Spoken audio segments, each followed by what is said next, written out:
Welcome everyone to the Chill and Heal Show. I am your host, Chrissy, Chill Girl Chrissy, an alderman in Ward 6.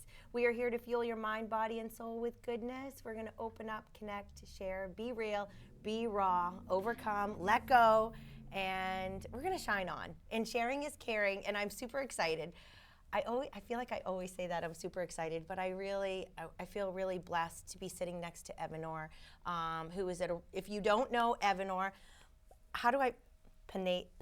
Pineda, you've got to know him. He is making things happen in Manchester, and he is the Intervention Programming Coordinator for Choices, and our segment, Chill and Heal segment, is all about choices.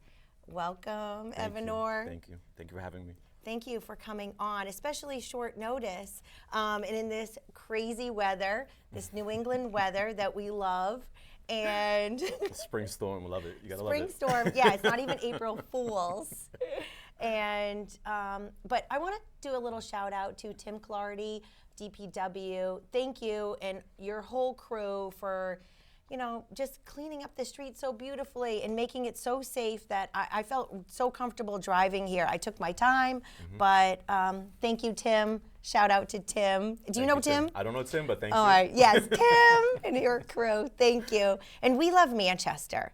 And I really wanted Evenor to come on because to me, how do we chill and heal Manchester? How do we chill and heal our nation is really about our choices. And Evenor, when did I meet you? Was it like 3 months ago? Actually, I think it might have been a little longer than that. It was definitely sometime last year. Oh my God! So I feel like I'm in a time warp too. Yeah. But okay, when I met him, I met you with Holly. Yes. And Jaina, who are two of my great friends, and I love them. So can you share? And we were down at MPAL because that is where you run your program, Choices. So can you share a little bit about your program? Well, actually, you know me, I'm just going to bop around a little bit. Evenor, we were actually born in the same hospital, not at the same time, but we just figured that out. Nashua. Yep. But you've lived in Manchester before? I have before, but you're a Nashua guy, but you love Manchester. Oh yeah, a lot of love for Manchester. Yes. For sure. And so anyways, we have those little connections, and you are Hispanic as well. Yes, ma'am. And so am I. I'm Mexican and Spanish. And I don't speak it, but one day I will. Maybe you can help me. Yes. I love it. I love it. So so I had this remarkable time down at MPAL, which I didn't even realize what MPAL was, and I've lived here my whole entire life, and I had no idea the extraordinary place it was. So can you share a little bit about MPAL and your program? Absolutely. Thank you. Absolutely. So MPAL, Manchester Police Athletic League, is located on the corner of Beach and Lake Ave. It's actually called the Briggs Community Center. Briggs Community Center.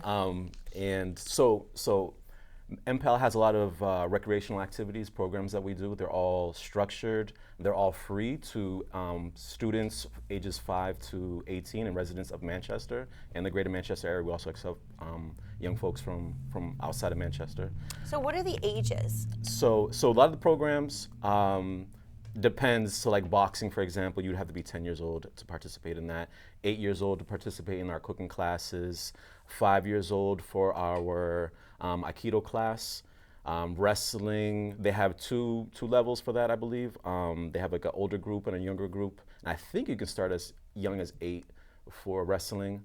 And then we have like some of our enrichment programs. We have Girls Empowerment, which is facilitated by one of the police officers. Obviously, the boxing is coached by David Lisboa, who's a police officer. He's a full-time officer assigned to the Manchester Police Athletic League. And then we also have baton. We also do some dodgeball. We do like a game board night. Chess is kind of like the highlight for that program on the afternoons, becoming very popular with our young guys and ladies. And then there's our intervention services programs, which are the programs that I oversee. So we have with the exception of, I see 2 of the 3 programs that we offer there through intervention services. So we have court diversion, which is for juveniles. We have the only accredited program in the city of Manchester. Okay. We also have Futures, which started about 4 years ago, and that's kind of how I got involved with MPAL. Okay. So for most of you, obviously don't know me, but I was formerly incarcerated. I did 15 years at the state prison, but during that time, I did a lot of work on myself. I was involved heavily in education, programming, even advocating for the residents there on a committee called the RCC, the Resident Communications Committee. So we used to meet with the commissioner on a quarterly basis, the warden on a monthly basis, and other admins. Okay, and that's in Concord? Yes, Okay. the men's prison in Concord. So I was actually connected with Jana through a former corrections officer who became a parole officer and is now the chief PPO down in Nashville. So a little shout out to him, Bill Duffy, and congrats on your new position down in Nashville. But he's the one that connected me with Jana. Jana invited me to the Futures program, which is a weekly skills and mentoring program.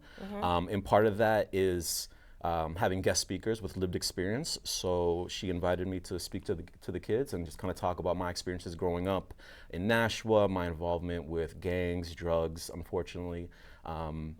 Being incarcerated at a young age. I was at the Youth Detention Services Unit in Concord. I was at the now Sununu Center, Valley Street when I was 17 years old. And then unfortunately, like at 23 years old, I went upstate. Wow. So you're 23. 23. For 15 years.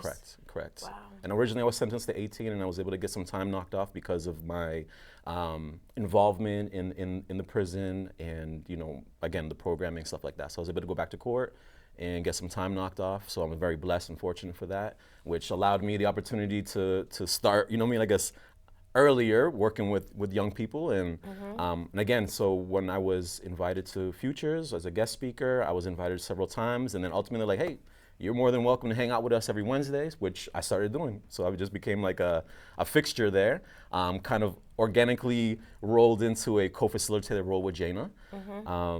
And then eventually they hired me part-time.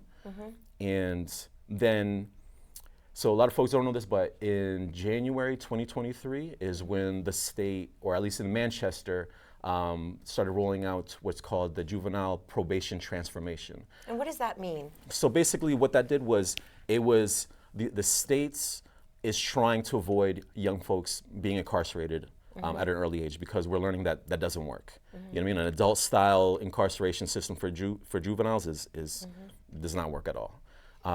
So what that did was allow for so the juvenile court diversion program originally was designed for first-time nonviolent offenders, with the transformation that allowed for other young people to have opportunities that normally wouldn't have, to be diverted from court and be involved in this program.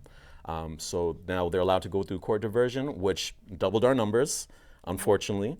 Or I wouldn't say unfortunately. I mean, it was obviously. So more youth are going through the diversion, all right, which is a good thing. Okay.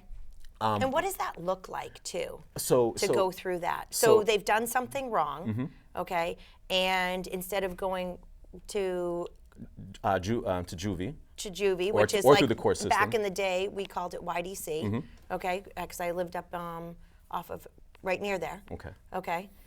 And I had a couple friends that went there Yeah, as well, because they were able to go to, or did they go to Hillside afterwards? Maybe it Webb's. Anyways, it's like, it's very confusing. I think it's really important for us to help our young make definitely. better choices. Most definitely. So yes, and just so Yes. the diversion, what it looks like is, again, is instead of going to court or being incarcerated, families are contacted by our coordinator. They set up a date for a panel, which we hold once a month. We have 3 panels that run at the same time, which are manned by volunteers, folks from the community. We also have some of our JPOs from Manchester that volunteer on these committees, which is huge. Just the experience that they have to help us kind of, figure out how to best work with these young people. And then we come up with contracts. So these young people come this night with their parents. They sit in front of a panel. We just ask them to kind of relive or explain to us how they ended up here. You know what I mean? What the Yeah. incident was in their own words, and we just remind them that, like, you know, we're not looking to get them in any more trouble. Anything that Yeah. they say is not going to be used against them, but we Yeah. just want them to have accountability, share Yeah. with us, you know, And the wholeheartedly. roots of the problems of why they took the actions that they did. That's like really amazing. No, it is. It is, and we have a lot of help, and from the Mental Health Center of Greater Manchester, Yeah. who provide us a couple of their folks to do the intake. So then again, we can kind of just figure out some ways that we can provide them with the services that are going to address those needs that we identify that are the root causes to the symptom, which is their ultimate, you know, whatever it was that Yeah. law they broke or infraction that they committed. Yeah. And so from that, a lot of these young folks, we might identify ones that are, you know, more at risk than others, just because of maybe the neighborhoods they live in, the family structure, and they're just maybe just their personal history. Yeah. So then we make those referrals to the Futures program. And again, that's once a week on Wednesdays, an hour and 15 minutes. We have dinner with them, and then we'll have guest speakers. We'll facilitate our own kind of exercises with them. We try to disguise it in ways that, you know, the kids have fun and are kids, but at the same time we're picking up, you know what I mean, like these little skills that, you know, makes them think differently. Yeah. And it's just That's really what it's about, is Yes. to think differently. exactly. So once the probation transformation happened, we're like, okay, our numbers are getting swelled. You know, we have a more intense, I guess you can say, profile with the kids. You know what I mean? These Yeah. are kids that are gang involved, that, you know, maybe abusing drugs, that have mental health issues, you know, that are coming from struggling families. They may be new to the community, so maybe language is a barrier, just those cultural hurdles that happen. So it's like it's a plethora of things. So that's when Jane and I were like, we need to do something more. This is great, but this isn't enough. And so we started having conversations about what that would look like. And we came up with the idea for Choices. And how we came up with the name was just Yeah. that. And so we understand that these young people, they're their own person. Yeah. We can't, you know, it's like the cliche. You can lead a horse to water, but you can't force the horse to drink it. So it's the Yes. same thing with these young people. We can give them all the tools, but ultimately it's their decision. Yeah. And so, you know, a beautiful aspect or a unique aspect about this program is that it's almost entirely the volunteers are folks like myself with lived experience that were formerly incarcerated, that have changed their lives around, and we have You're walking examples of making good choices Correct. and turning your Correct. life around, Correct. which is so beautiful. And your story, the first time I met you, afterwards I was like crying. You know, it's just like loved hearing your story. I love hearing other people's story, and it gives people hope. Absolutely. And that's why it was like so important for me to have you on, because you bring so much hope to so many people that feel hopeless, you know, and then parents that feel hopeless, you know. So if we can impact our children to know that they have choices, Yes. and for us to help. And do you work with the parents as well? It sounds like you do a little bit. That's a you huge know? part of it. Okay. That's a huge part All of right, it. all right. So sorry to interrupt. No, I'm no, like no. so excited. I get so excited. No, this is Good awesome. things. This is so beautiful. Thank you. All right. No. Continue, Thank you. Evenor. No, so yeah, definitely. That's a part of it too, is supporting the parents, because Wow.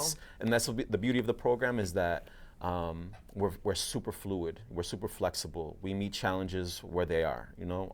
And one of the things that we identified early on is that as much skills and tools we give these young people, if their parents aren't receiving kind of that same support, Yeah. then it's almost you're sending them back into a bad situation. Yeah.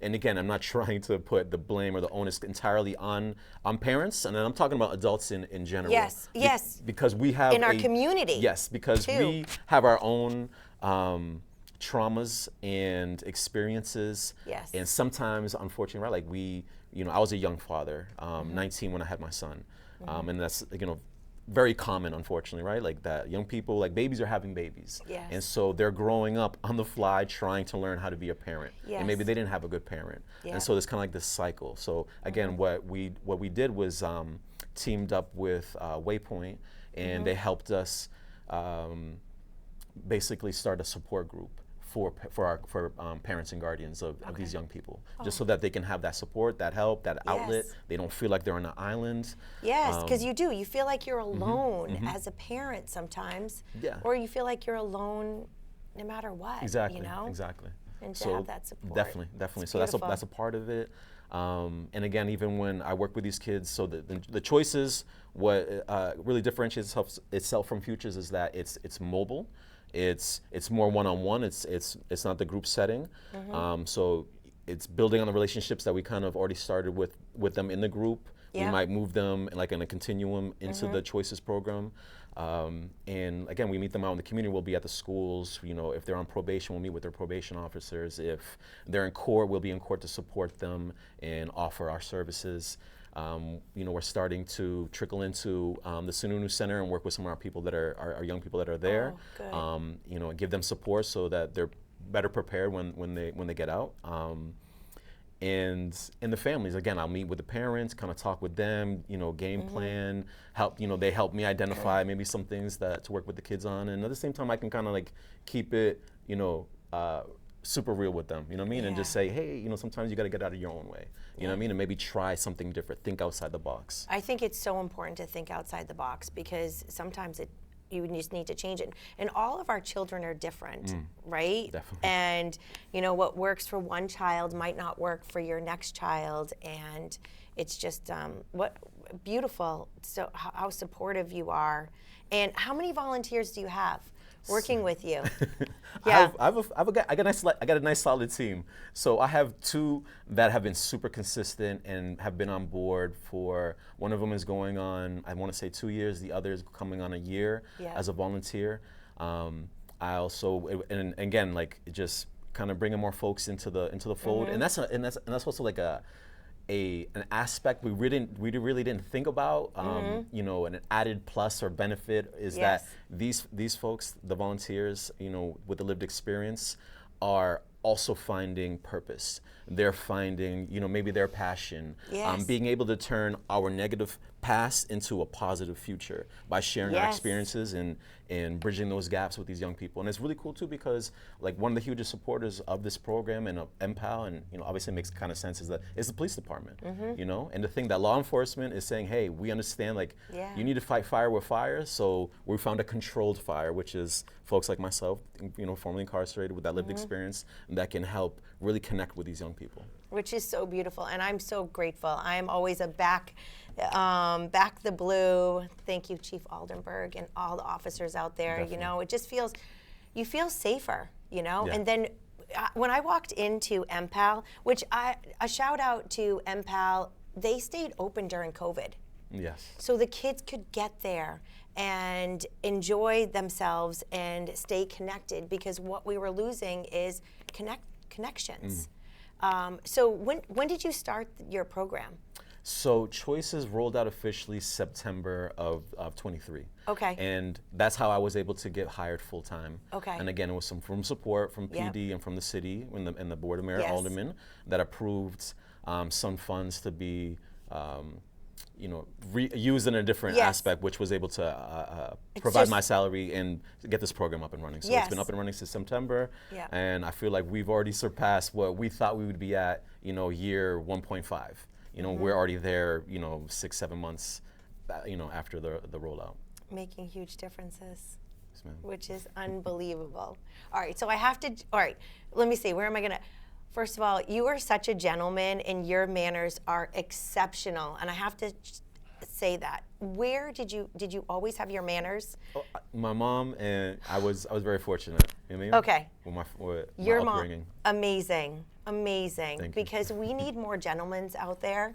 We need more manners. I always say we need to bring back the kindness, the respect, and the moment I met you, so full of grace, full of kindness, but strength. You know, I could see, you know, you stand in your I'm saying faith. You stand in your who you are. Like, you know who you are, and I just have to do a shout out, because we need more men with manners and to be gentlemen and to be so kind. And I love how that you are helping people find their purpose and their passion, because that is really what life is all about, I really feel.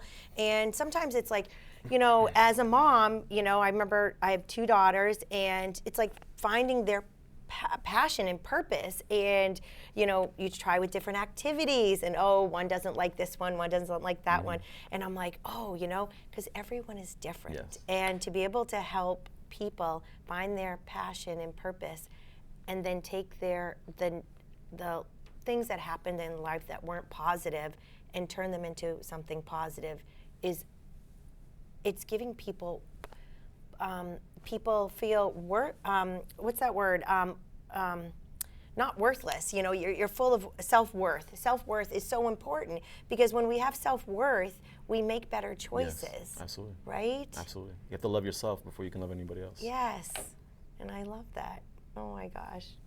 So where are you at today? I mean, you came in, and I really appreciate that. It's a snowy day. You drove up from Nashua, but you work at the city. Do you work right at MPAL every single day? My office is right there, Monday through Friday. Your office is right there. Can anyone go in and take a tour? Because I just wanted to put on some boxing gloves. I had no idea how cool this place was.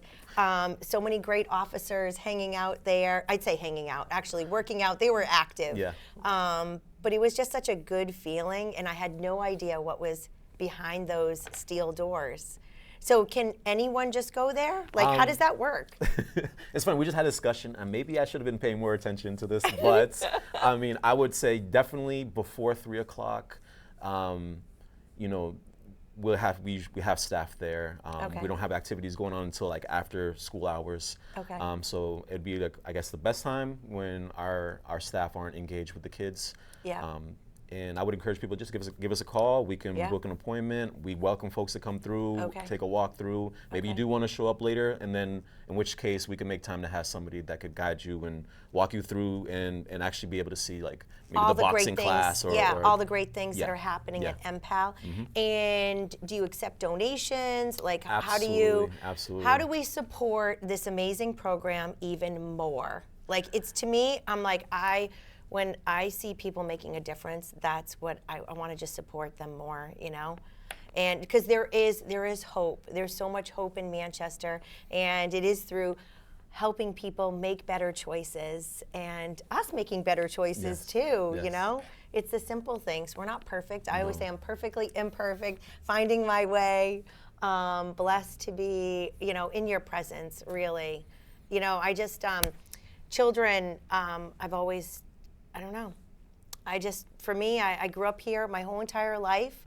I was sharing that I'm Mexican and Spanish, but I didn't grow up in a Spanish home. I'm grateful for my mom and dad, and my dad who adopted me, and most people don't even know that, because he loved me unconditionally, like his own. I have the most amazing brother and sister. But it's sometimes you're trying to find your way, and I was painfully shy, even though so many people were like, oh, you were popular. I'm like, oh my God, I was actually painfully shy. I was the girl in the class, don't pick on me, I'm not raising my hands. So, we all have our struggles, and we're all trying to find our way, and we all have different, families and everything. And I think that, step parents, it's complicated. But I think it's really important to kind of be still and really kind of be grateful for where we're at sometimes, to be able to take in the blessings that we don't necessarily see. Yeah. Do you see that? Yeah. Sometimes there might be a step parent that is giving someone, telling hey, don't do that. And it's out of love. It's not out of just, you know what I mean? Yeah. So I just think that, I don't know. I think it's just so important to love on people and help us guide our ways, and make better choices. Absolutely. And I think it's really about not reacting. When we think about it, I mean, I've been I'm a little spicy, so I say I'm a little passionate and spicy. So I'm like, oh, don't react, Chrissy. Don't react, Chrissy. And I'm like, oh. And I'm like, okay, how do we slow down when we feel so passionate about something, or we feel like something is unjust? And how do we do it? We be still. For me, I'm like, oh, please, God, guide me. Yeah. Zip my mouth sometimes. And I'm not saying to stay silent at all, but it's how we say it matters. Definitely. how we say it matters. And I do know that because, you know, it's really important. So, and sometimes we have to speak differently in order to be heard. Like years ago, I know we only have a few minutes, but I was like, how come no one hears me? How come no one hears me? And I'm like, wait a second. I'm like, maybe I have to say it differently to be heard. And so I think that to be so blessed in your presence and to be seeing what you're doing in our community, how can we support you, Evenor? And is there anything last to say? I'm just like grateful.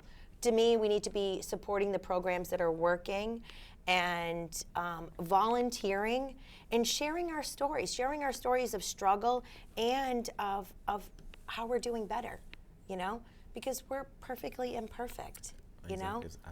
Absolutely. In grace and kindness. Yeah, no. I agree with you. I always say that kind of the same thing. I echo your, you know, perfectly imperfect. That's what we are. That's what makes us, who, you know, unique, you know, individuals. Yeah. But to your point, you know, definitely like MPAL is, you know, all the programs that we offer are free. We don't charge anybody anything. So we do welcome, you know, donations. And, you know, for folks that maybe don't have that extra money, then if you do have some time and you have a skill or a passion that you feel could, you know, you could offer there, then we welcome that. And just, you know, give us a call.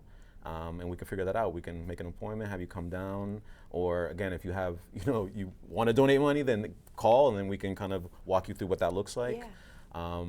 But definitely, and just more than anything, is just for the folks out in the community, is just keep an open mind. Remember that these are young people that we're dealing with. You know, some of them, they may look grown as, you know what I mean, you know, 6'5", 300 pounds, but they're kids, you know, they're only 16, 17 years old, and you have to remember that. What were you doing when you were 16, 17? Were you afforded the same opportunities? Maybe you weren't. But yeah, that's it. I mean, like you said, it's just, you know, think with this sometimes, you know what I mean, with your heart. Sometimes you just gotta take a time out, take a step back, and make sure that what you're saying is the right thing and that's coming from a good place. Yes, that's the key thing, coming from a good place. And asking for guidance, not being afraid to ask. I think that's being vulnerable. Being vulnerable is a beautiful thing. Yes. Beautiful thing. And that's what I love about your program is you allow people to be vulnerable and you're there to support them and guide them. And you are, wow, you're remarkable gentleman. And thank you for making Manchester better and for impacting so many lives. And you know what? Letting me see that there's so much hope in Manchester, which I've always known that. But when I see people taking action to make things better, I just have to share. So please support MPAL choices, and we're gonna chill and heal our city and our nation just through loving, accountability, transparency, and lifting each other up. And God bless everyone, and a shout out to your mom. You know, special lady. Oh my God, beautiful manners. Bring back the manners. Amen. Amen. Till next time, stay chill.